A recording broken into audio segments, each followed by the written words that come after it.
మన ప్రభువును రక్షకుడైన యేసు క్రీస్తు అతి శ్రేష్టమైన నామాన్ని బట్టి ఈ ఉదయకాల హోసన్న దైవ సందేశాలు అనే కార్యక్రమం వింటున్న దేవుని బిడ్డలను మీకు శుభం కలుగునగాక.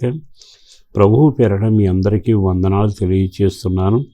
ప్రభువు నమ్మదగిన దేవుడై ఈ రోజు వరకు నడిపించి కాపాడి పోషిస్తున్న ఎంత జాలి కలిగిన వాడు. నిండు మనసుతో ఆయనకి కృతజ్ఞతలు చెప్పడానికి ఎప్పుడూ సిద్ధంగా ఉండాలి. వేకుని ఆయన దర్శించినప్పుడు కృతజ్ఞత స్తుతులు చెల్లిస్తూ ఆయన ముఖాన్ని చూడగలగాలి. అది నీ జీవితానికి ఆశీర్వాదకరంగా ఉంటుంది.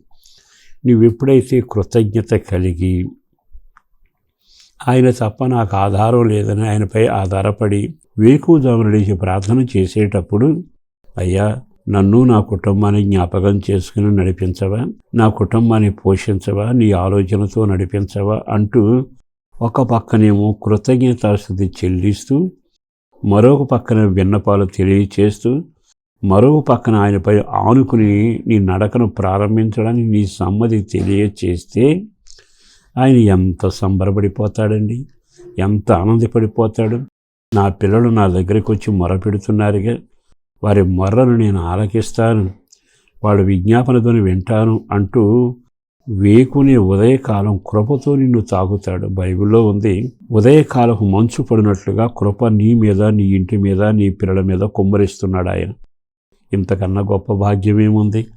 మరొక మాట కూడా మీ జ్ఞాపకం చేస్తాను. అదేమిటో తెలుసా? నువ్వెప్పుడైతే ఆ విధమైన ప్రార్థనలు చేస్తావో, కీర్తనకారుడు రాసిన 23వ కీర్తన 2వ చరణంలో ఈ మాట రాశాడు, శాంతికరమైన జలముల యొద్ద నన్ను నడిపించుతున్నాడు.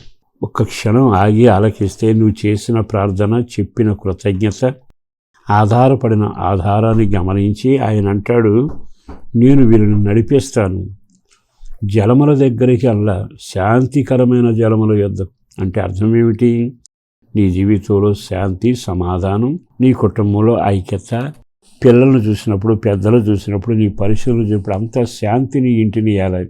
మన భాషలో సమాధానం. మరి ఆ సమాధానం మీ ఇంట్లో లేకపోతే మీ ఇంట్లో ఏ కార్యం జరిగినా సంతోషంగా ఉండదుగా. ఒక సేవకుడిగా బ్రతుకులాడుతున్నాను. వేకుని ఆయన దగ్గర ఎట్లాంటి ప్రార్థన మీరు చేయండి, శాంతి సమాధానపు జల్లు నీ మీదకు వస్తుంది. ఆ జలములలో నిన్ను నడిపిస్తాడు. అంటే నీ పయనంలో వ్యాపారానికి వెళ్ళినా చిక్కుబడకుండా తప్పించి సమాధానకరమైన మార్గంలో నిన్ను మళ్ళిస్తాడు. శత్రువు ఎదురుపడితే వాడి చేతికి అప్పగించకుండా విడిపించి నడిపిస్తాడు. కొన్నిసార్లు ఎక్కలేని మెరకలోకి వెళతావుగా, అట్లాంటప్పుడు జారిపడిపోకుండా నీ పాదాలను స్థిరపరిచి నడిపించి నీకు ప్రాణానికి సమాధానం, నెమ్మది, శాంతి, నిబ్బరం కలుగజేస్తాడు. ఏం చెప్పమంటారు? ఇలా చదువుకుంటూ వెళితే నడిపించేవాడు ఎన్ని కోణాల్లో నడిపించాలో అన్ని కోణాల్లో నడిపిస్తాడు. కొన్నిసార్లు మన జీవితంలో దుఃఖ వస్త్రం ఉంటుంది. ఆ దుఃఖ వస్త్రంతో కిములు ఏడుస్తుంటే వేకుని కృతజ్ఞత మనం కనబడి ఆయన దగ్గర ప్రార్థన చేస్తే దాన్ని విడిపిస్తాడట, ఉల్లాస వస్త్రం ధరింపజేస్తాడు. ఎంత బాగుందండి! అంటే మన వ్యక్తిగత జీవితంలో ఆయన నడిపింపులో ఎన్ని ఆశీర్వాదాలు ఉన్నాయి. ఆ నడిపింపు కోరుకోవడానికి 3 పనులేగా నువ్వు చేయాల్సింది. ఒకటి, కృతజ్ఞత చెప్పాలి కదా. రెండోది, ఆయన తన చిత్తం నీ పట్ల నెరవేర్చి నడిపించాలని కోరుకోవాలిగా. అన్నిటికంటే నువ్వు ఆయన దగ్గర ఆయనపై ఆధారపడాలిగా. ఎప్పుడైతే జరుగుతుందో ఈ మిగతా పనులన్నీ వరుసగా జరుగుతాయి. ఈరోజు ఉదయాన్నే మీ కొరకు ఓ ప్రార్థన చేస్తాను. వ్యాపార, వ్యవసాయ, ఉద్యోగాలు ఏ కార్యక్రమానికైనా వెళ్ళండి. శాంతి సమాధానం మిమ్మల్ని ఏలుతూ నడిపించి మీకు క్షేమాన్ని ప్రసాదించాలని ఒక సేవకుడిగా ప్రార్థించడానికి ఇష్టపడుతున్నాను. అనేకులు ఉదయకాల ప్రార్థన అనుభవించి ఆ తదుపరి పనులు ప్రారంభిస్తున్నారు. అట్టి కృప మీకు కూడా కలిగి దేవుని నడిపింపు, దీవెన మీకు తోడై ఉండి ఆశీర్వదించాలని కోరుకుంటూ ఈ మాటలు ముగిస్తున్నాను. ఆయన మిమ్మల్ని నడిపించేటట్టుగా చిన్న ప్రార్థన చేస్తాను. పరిశుద్ధుడును ప్రేమబడిన ప్రభు, వందనాలయ్య. బిడ్డలను దీవించండి, ఆశీర్వదించండి. ఉదయకాలము మంచు పడినట్టుగా కృప వారి మీద పడాలి. వాళ్ళ క్షేమం కలగాలి, సంతోషం ఉండాలి, ఐక్యత, ఆనందం, రక్షణ భాగ్యంతో సమృద్ధి చేత నడిపించబడాలి. పిల్లల పట్ల కార్యాన్ని చేయండి. పెద్దలకు ఆరోగ్యం కలుగు చేయండి.